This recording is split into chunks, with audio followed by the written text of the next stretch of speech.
tal? ¿Cómo están?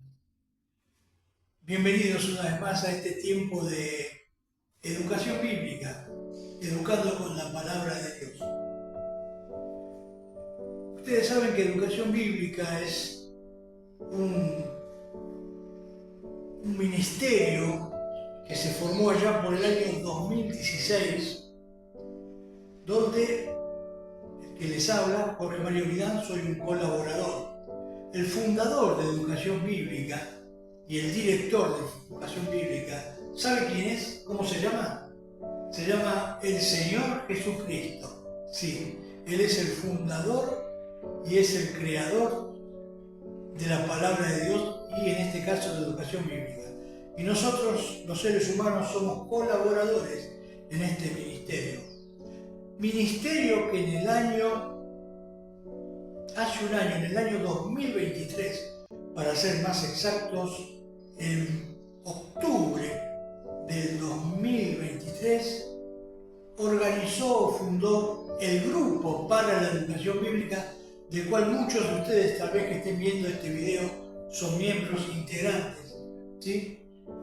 Que han sido bienvenidos al grupo y damos las gracias a Dios por su llegada al grupo y su participación.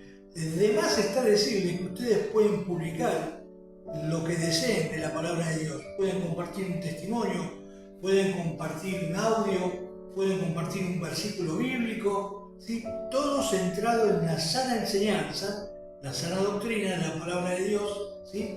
Y basado justamente en las enseñanzas de Jesús y los apóstoles. Tratamos de que todo lo que allí se publique, ya sea textos bíblicos, stickers o lo que fuere, ¿sí? Sea todo basado en la palabra de Dios. Si hay un testimonio de salvación, de cómo cambió tu vida, vamos a respetarlo, vamos a compaginarlo y lo vamos a presentar. Así que te animo, mi hermano o mi hermana que perteneces, que sos miembro, ¿sí? Integrante del grupo de educación bíblica, que mandes al grupo, ¿sí? Tu publicación o tu sugerencia tal vez, y allí vamos a estar evaluándolo, los colaboradores, ¿sí? Los administradores, para que puedas también ser de bendición lo que vos publicás a todo el pueblo de Dios y a aquellas personas que todavía no conocen a Jesucristo como Salvador, ¿sí? Más adelante ampliaremos esto. Hoy va a ser el último video, o anteúltimo, porque vienen dos partes, de los temas que estamos considerando en educación bíblica, es decir, la sexualidad, cómo ayudar a tu hijo, a tu hija, si te dice que es lesbiana u homosexual, o tal vez papá dejé embarazada a una chica, cómo ayudar, ¿sí? A vos, estoy hablando a vos que sos cristiana, cómo poder ayudarles. Y también estuvimos considerando el tema de la homosexualidad, el lesbianismo, el travestismo, qué dice la Biblia y cómo poder ayudar a estas personas para que puedan cambiar sus vidas y tener una nueva vida en Cristo. Hoy nos toca comenzar, que va a ser en dos partes, parte 1 y parte 2, el caso de incesto. ¿Sabes lo que es incesto? ¿Sí? La relación de un familiar en el seno de una familia con la persona de su propia familia. ¿Sí? Puede ser abuso de un hijo a una hermana, como ya hemos visto en el caso de los hijos de David, abuso o violación de un tío a un sobrino, de un padre a una hija, o un hijo. Hay distintas causas, de una madre tal vez, o un hijo. Hay distintos tipos de incesto que se han registrado y la Biblia registra también un caso.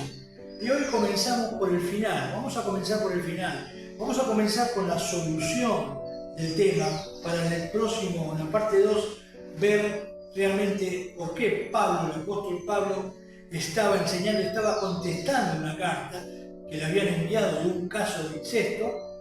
Y en 2 Corintios capítulo 2, Pablo va a decir lo siguiente. Seguime con atención, abrí tu Biblia si tenés Biblia, sí, acompañame con la palabra de Dios.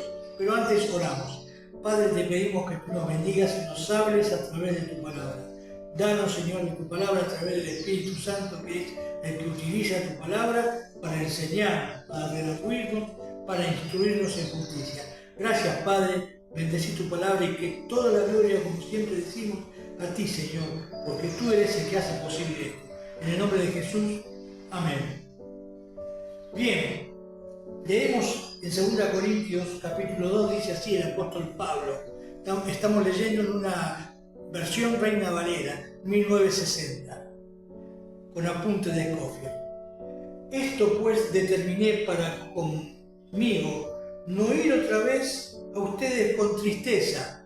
Y notemos las veces que se menciona en este capítulo la palabra tristeza. Porque si yo os contristo, ¿quién será luego el que me alegre sino aquel a quien yo contristé? Y esto mismo les escribí, para que cuando llegue no tenga tristeza, de parte de aquellos de quienes me debería gozar, confiando en ustedes todos, que mi gozo es el de todos ustedes. Porque por la mucha tribulación y angustia del corazón, les escribí con muchas lágrimas, no para que fuesen contristados, sino para que supieran cuán grande es el amor que les tengo. Versículo 5. Pero si alguno me ha causado tristeza, no me la ha causado a mí solo, sino en cierto modo, por no exagerar, a todos ustedes, a todos vosotros. Le basta a tal persona esta reprensión hecha por muchos. Así que, al contrario, vosotros, ustedes, más bien debéis perdonarle y consolarle, para que no sea consumido de demasiada tristeza. Versículo 8.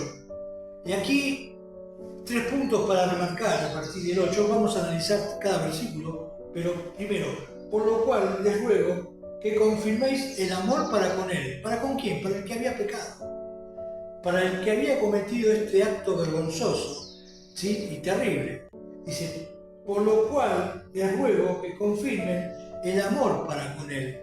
Versículo 9. Porque también para este fin les escribí, para tener la prueba de si ustedes, vosotros, sois obedientes en todo. ¿Sí? Pablo, quien tenía el carácter de Cristo, quien había recibido del Señor Jesucristo la doctrina, la enseñanza, ¿sí? Había recibido la doctrina, había recibido la enseñanza. Pablo está hablando en el nombre de Jesús, acá, para ver si sois vosotros obedientes en todo. Y el versículo 10 también para marcar. Y al que ustedes perdonan, al que vosotros perdonáis, dice, yo también. Porque también yo le he perdonado, si algo he perdonado por vosotros, lo he hecho en presencia de Cristo, delante de la persona de Cristo. Vamos a dejar el versículo 11, vamos a explicar primero esto que estuvimos leyendo. Versículo 1. Pero si alguno me ha causado tristeza, Pablo, cuando se enteró de esta carta, cuando le llegó esta carta al apóstol Pablo se entristeció mucho. Se entristeció mucho porque el que cometió este pecado era un cristiano, era un hermano. Pero claro, un hermano que tal vez o no fue discipulado, porque a veces pasa, a veces en muchas de las congregaciones que conocemos, no hay a veces una enseñanza profunda de discipulado. Nos acostumbramos a dar los 10 pasos, aprenderlo de memoria así, listo, ya está, bien, hiciste el discipulado. No, profundicemos en esos 10 pasos de discipulado, o 5, o 4, los que fueren, las 4 leyes espirituales. Profundicemos en este hermano.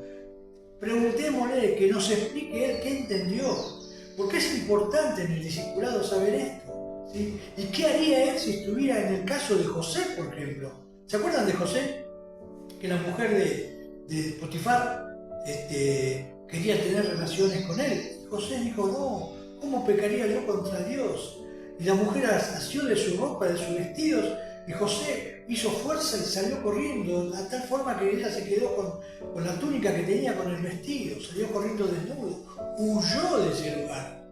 Qué importante es entender esto. ¿Qué haría en un caso similar?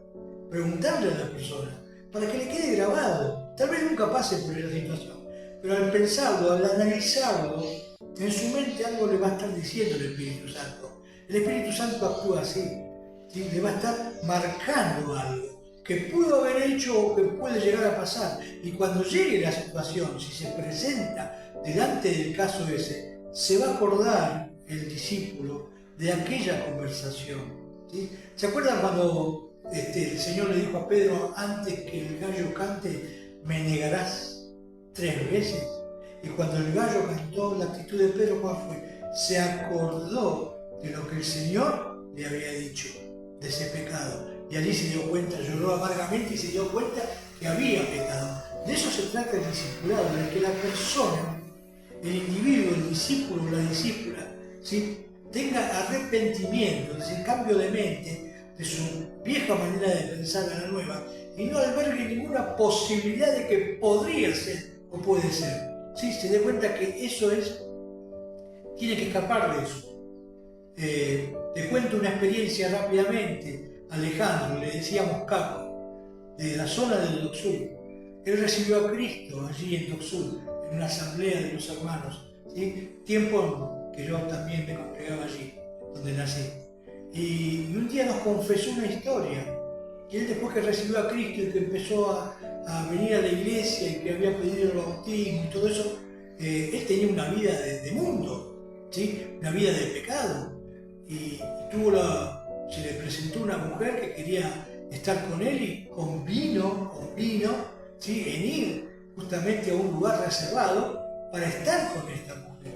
Y cuando estaba allí por cometer el mismo acto que se hace en lugares privados, se acordó Alejandro del Señor, se acordó del paso que había dado de salvación.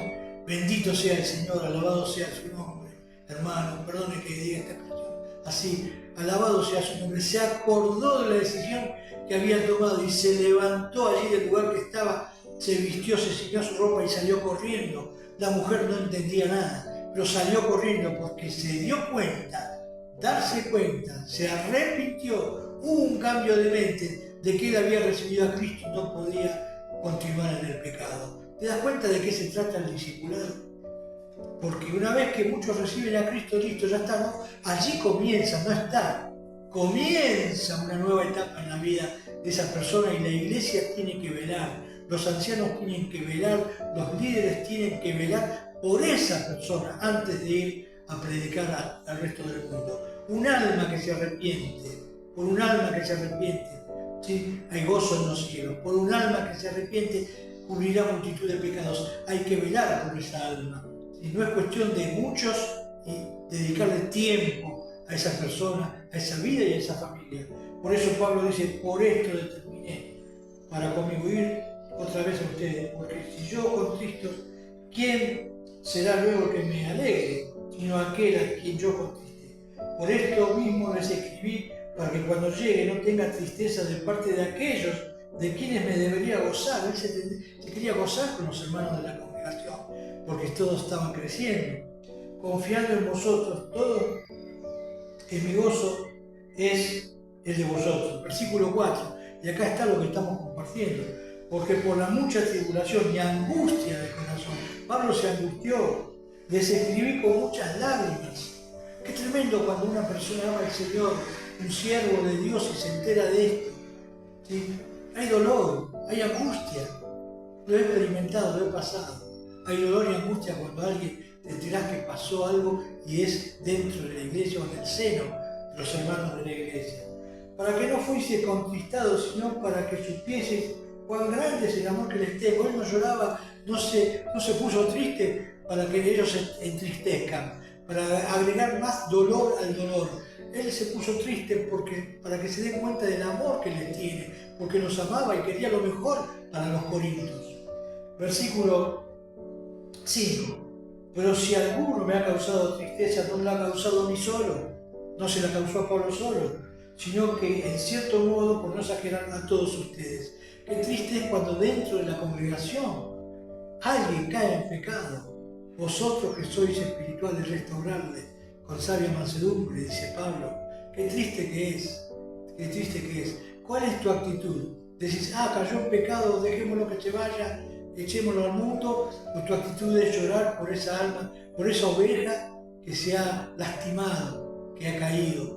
Es importantísimo que pienses en esto. Sí, hermano, hermana, estés en el país que estés, en la provincia que estés, que pertenezcas al grupo o fuera del grupo, que pienses cuando oís o sabés o ves que un hermano cayó en pecado o una hermana cayó en pecado. Hay dolor en tu alma, hay el mismo dolor que tendría que haber cuando un hijo tuyo o una hija tuya cae en pecado. Cuando tu hija pudo haberte dicho, papá, tuve relaciones, papá o mamá, estoy embarazada y es de familia cristiana. Dolor, pero después tiene que haber amor. Como vamos a ver ahora, dolor, pero después tiene que producir amor. Versículo 6. Versículo 5 dice, nos ha causado tristeza a todos. A Pablo y a toda la iglesia estaba entristecida por este pecado de este hermano, de este hombre. Pero el versículo 6, Pablo quiere hacer una aclaración importante. En el versículo 6, Pablo quiere mostrar el carácter de Cristo que tiene que estar en tu vida y en mi vida, hermano y hermana, en tu vida y en mi vida y en el seno de la congregación. Dice el versículo 6, le basta a tal persona, al que pecó, a ese que pecó, le basta a tal persona esta reprensión hecha por muchos. ¡Wow! Habían tomado al hermano, como vamos a ver en el próximo video, lo habían llamado, lo habían disciplinado, lo habían quitado del medio, ¿sí? Para que esté allí buscando el arrepentimiento, ¿sí? La disciplina, soportando la disciplina, ¿para qué? Para después la restauración. La disciplina siempre es así en la iglesia. Y hace poco escuché un mensaje de un hermano allí en Santiago del Estero sobre la disciplina, que lo hemos publicado, se lo recomiendo, muy bueno. La disciplina siempre es así, tiene que producir arrepentimiento,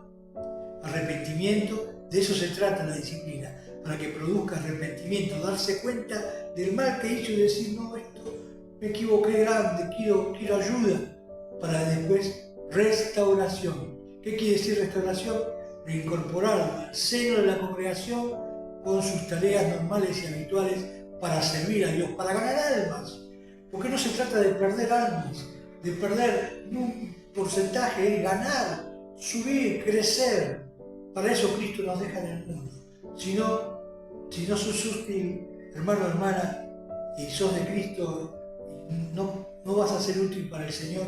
En muchos casos Dios tomará la decisión de llevarte para que no peques más en la carne, para que estés en su presencia. Ha habido casos.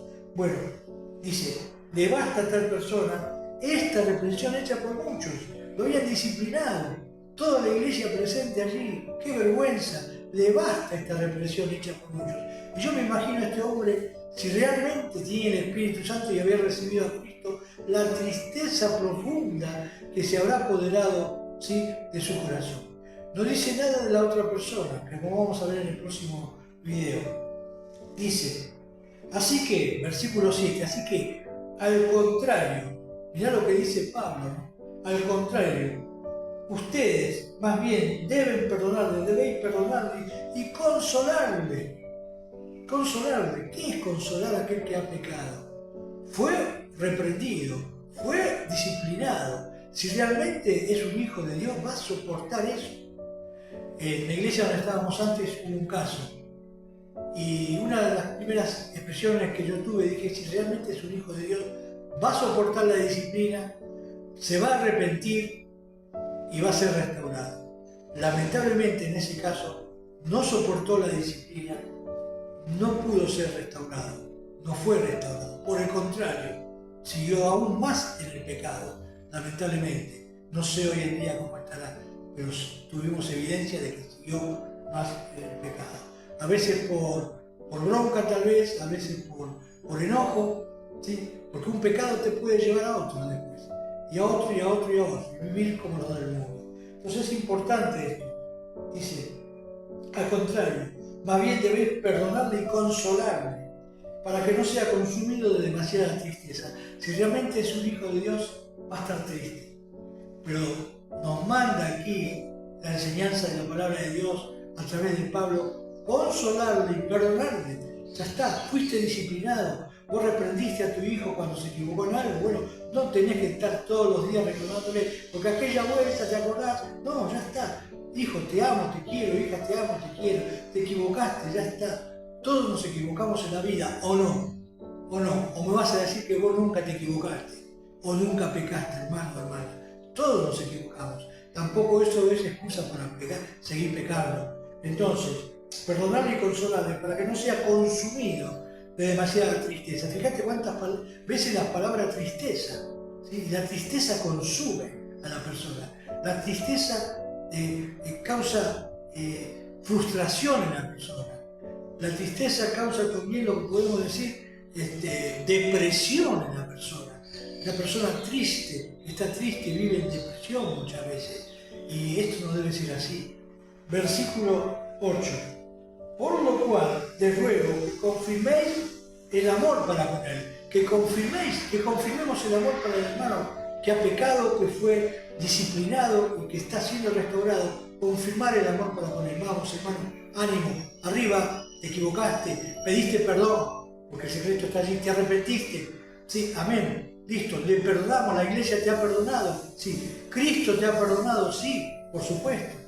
Hay un versículo que está allá en 1 Juan que dice que si nuestro corazón nos reprende, si nuestra conciencia nos reprende por algo que hicimos, y ya pedimos perdón, y ya pediste perdón, y ya te ha perdonado la iglesia, ya te ha perdonado tu familia, ¿sí? No estés más lamentándote, porque mayor que nuestro corazón es Dios, y Él ya te perdonó.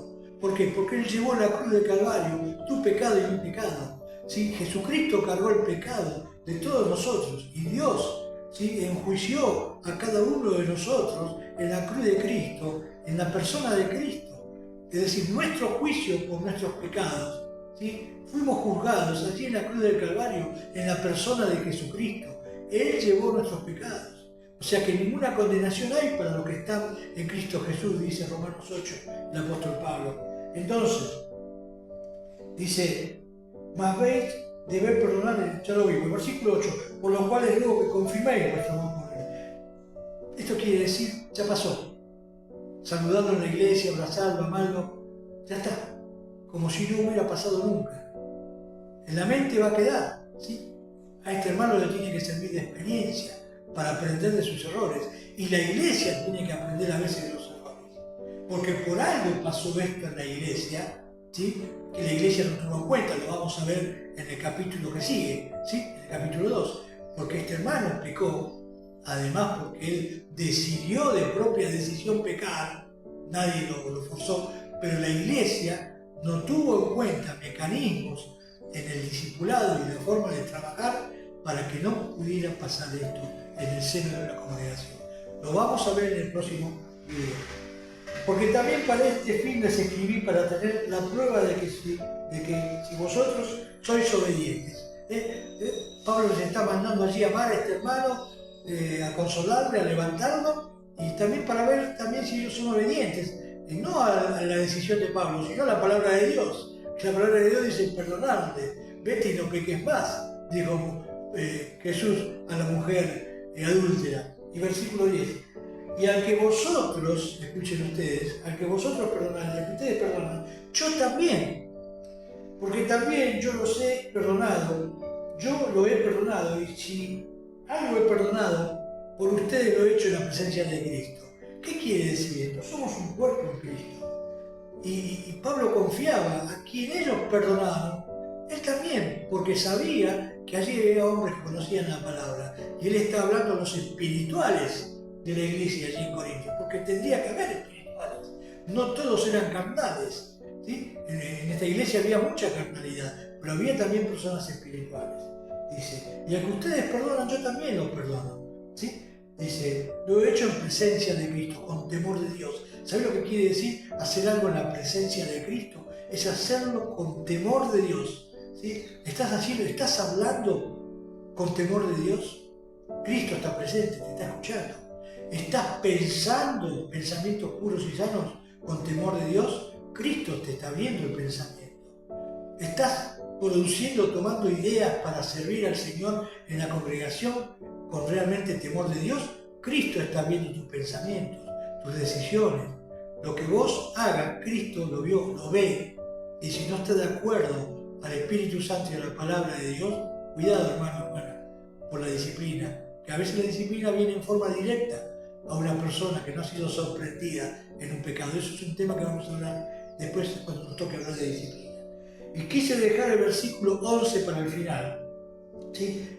Que dice así, y con esto tenemos que tener mucha atención, ¿sí? Vos, abuelo, abuela, papá, mamá, hijo, hija, hermano, líder, anciano, pastor, mucho cuidado con esto. Para que Satanás, el diablo, el adversario, no gane ventaja alguna sobre nosotros, pues no ignoramos sus maquinaciones. ¡Wow! ¡Qué palabra, qué enseñanza la de Pablo aquí! Porque a veces cuando hay una situación en la familia, en la congregación, el diablo busca de sacar ventaja. ¿Y cómo lo hace? Buscando de dar pensamientos que no son de Dios. ¿Sí? Se equivocó, listo, sáquenlo del ministerio, que no venga nunca más, échenlo de la iglesia, no se junten con él. Pensamientos diabólicos. Ese tipo o esa mujer es una porquería, no sabía, es una basura, mirá cómo pecó. Pensamientos diabólicos. Cuidado, hermano, hermana, cuidado, padre de familia, mamá, abuelo, abuela, ¿sí? Líder, pastor, ancianos, líderes, cuidado con los pensamientos. Ese no va a cambiar más. Cuidado con esos pensamientos, para que Satanás no gane ventaja entre nosotros. Cuando uno piensa así, cuando hay una congregación así, el diablo gana ventajas. Por eso a veces las iglesias se estancan, por eso no crecen las almas. Y todo tiene que ver con el discipulado. Todo tiene que ser el discipulado vivo, anotate esta palabra, y activo, que es un discipulado dirigido por el Espíritu Santo. Vivo y activo. ¿Y quién tiene que comenzar ese discipulado? El anciano. ¿El más viejo o el más joven? El anciano, el pastor, el líder, los líderes. Los líderes tienen que sentir en su corazón el llamado, el amor, la pasión por las almas, y principalmente por aquellas almas nuevas que han recibido a Cristo. Pasión, no calificarlas. No, pero vino a pedir porque no tenía para comer, me parece que es un vago. Pensamiento diabólico, hermano. Pensamiento diabólico, te lo puedo asegurar. Si buscá de orar, de comprender bien la situación, y si no tenés un pensamiento o no tenés un criterio para ministrar una congregación, orá al Señor, que el Señor te capacite, buscá capacitación. Estamos en tiempos que no se puede discipular, administrar vidas con el mensaje del domingo pasado. ¿Sí? No se puede ministrar con el mensaje de otro. Lo leí, ¿verdad? Qué lindo, me gusta como lo dijo, lo voy a decir en la iglesia. Hay que dedicar tiempos, quemar pestañas, ¿sí? En la presencia de Dios, lágrimas en la presencia de Dios, abriendo la Biblia, orando primero, agradeciendo el lugar que Dios te dio en la congregación, si sos líder, pastor, anciano, la responsabilidad que tengas, mi hermano, dedicar tiempo a la palabra de Dios. Si podés, anotate en un instituto bíblico de extensión, de diario. Si no podés, buscar por internet. Si no podés, anotate aquí en el grupo de educación bíblica y te vamos a capacitar, te vamos a derivar, ¿sí? A maestros, te vamos a derivar temas que los podés ver en tu casa por los videos, ¿sí? No es necesario que salgas de tu casa y no vas a tener que pagar nada ni viajar. Y si estás enfermo, vas a poder ver también la capacitación aquí. Pero es importante este llamado que estoy haciendo a todos los líderes, pastores y ancianos de una congregación. Capacitate, mi hermano, porque tenés ovejas que cuidar, ovejas, rebaños que conducir, que llevar, y almas que edificar, familias que edificar. Probá con esto que yo te digo y esperá 6 meses y fíjate el resultado allí en la congregación. Derramar lágrimas, ¿sí? La parte de la oración, de la vida, del amor que Pablo dice acá, confirmar nuestro amor para con él, consolarle. Pablo derramó lágrimas. Y después la capacitación espiritual a través de la palabra, pedir ayuda, pedir hermanos, pero no el hermanito de la otra iglesia también que está, que también son 40, 50. Pedí a aquellos hermanos que están preparados y que ves que Dios los utiliza para su gloria. Y después dice, para que no gane ventaja sobre nosotros, sobre tu familia, lo que pueda pasar en tu familia, ¿sí? Pues no ignoramos sus maquinaciones. Vos sabés que uno de los requisitos para ser anciano, pastor, obispo, es que tenga a sus hijos en sujeción. Qué importante que es este tema. Muchas veces se pasa un poco por alto, dice, sí, recibieron a Cristo, pero hay hijos a veces que se apartan del camino del Señor. Y yo siempre lo dije y lo vuelvo a repetir, si alguna de mis hijas tuviera una conducta impropia, trataría de no hacer más lo que hago esto, de tratar de compartir la palabra. ¿Por qué? Porque sabría que en algo fallé o en algo no estuve preparado, aunque cada hijo es responsable ya de cuando es mayor de edad. Pero a veces es importante entender esto, mis hermanos que lideran una congregación. Es importante entender que si no pudiste ser el siervo de Dios en la edificación de tu familia, muy difícilmente vas a poder edificar la vida de otros, ¿sí? Vas a hablar con todas las mejores intenciones. Lo importante, el primer ministerio es la familia. Gloria a Dios por ellos, gloria a Dios por aquellos que tenemos las familias en Cristo, ¿sí? Porque esto es obra de Dios, porque Dios no es deudor de nadie. Las oraciones, las lágrimas por los hijos, por las hijas, Dios la contesta y Él hace la obra, no nosotros. Porque en definitiva lo que nuestros hijos ven no es cuánto sabemos de la Biblia, cuántos versículos bíblicos, lo bien que predicamos en la plataforma. Lo que ellos viven es lo que perciben de nosotros. Ese amor de Cristo, ese amor de Dios, ese cariño, lo que perciben a través de nosotros, viendo el ejemplo de Pablo y de Jesucristo. Ya me pasé del tiempo y termino versículo 12. Cuando llegué a Troas para predicar el Evangelio, cuando llegué a Troas para predicar el Evangelio de Cristo, aunque se me abrió puerta del Señor, no tuve reposo en mi espíritu por no haber hallado a mi hermano Tito, no lo encontré a Tito. ¿Sí? Así, despidiéndome de ellos, partí para Macedonia. Te dejo el versículo 11, para que Satanás no tome ventaja, pues no ignoramos sus maquinaciones. ¿Qué son maquinaciones? Satanás permanentemente está planeando, trabajando, ideando. Ideología de género, leyes, el aborto legal, ¿sí? Etc. Son maquinaciones del diablo. El LGTB son maquinaciones. Todo eso digo ¿por qué? Porque el diablo está maquinando. ¿Sí? Es una máquina de pensar maldad. Maldad en máquina. Maquinando, es una máquina de pensar maldad. Así como escuchamos y vimos alguna película, una máquina de asesinar, de matar, que fulano de tal era una máquina de hacer justicia. Bueno, Satanás es una máquina de matar. Una vuelta me encontré con un cristiano, sí, en un trabajo en la zona de Palermo, no, un poco más allá era, pero vamos a ponerle que era Palermo, sí, de Belgrano, acá en Buenos Aires, que se había convertido al Evangelio. Él había sido soldado, él había sido marine, ¿sí? Y él me decía, Jorge, yo tengo miedo, dice, que no quiero pelearme con nadie. ¿Por qué? ¿Cuál es tu problema? Porque yo estoy entrenado para matar, fui entrenado para matar, sé cómo matar a una persona, dice, que parezca un accidente, ¿sí? Pero lo hecho de Cristo, yo recibí a Cristo y todo eso lo tengo como basura.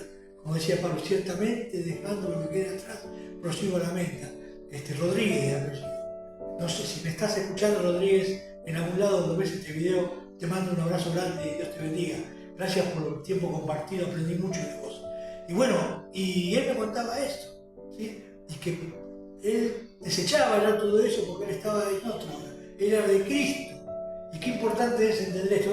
Después te voy a contar en otras anécdotas también muchos hermanos que fueron personas que empuñaban un fusil en la época de los 70 y se recibieron a Cristo, se convirtieron a Cristo. Después te lo voy a contar en un video especial para eso. Pero termino con esto. El diablo está permanentemente trabajando las 24 horas, no descansa para destruir a la iglesia. No ignoramos sus maquinaciones. Que Satanás no gane ventaja entre nosotros. Que Satanás no gane ventaja en tu hogar. Que Satanás no gane ventaja en la congregación donde estás. Que Satanás no gane ventaja en tu vida. Que sea el Señor el que gane. Con el amor, la disciplina de Dios y también, sí, con el consolar a aquel que lo necesita. Dios te bendiga. Espero que te haya sido de bendición. Y como siempre digo, hermanos, en el nombre de Jesús. Chao, hasta pronto.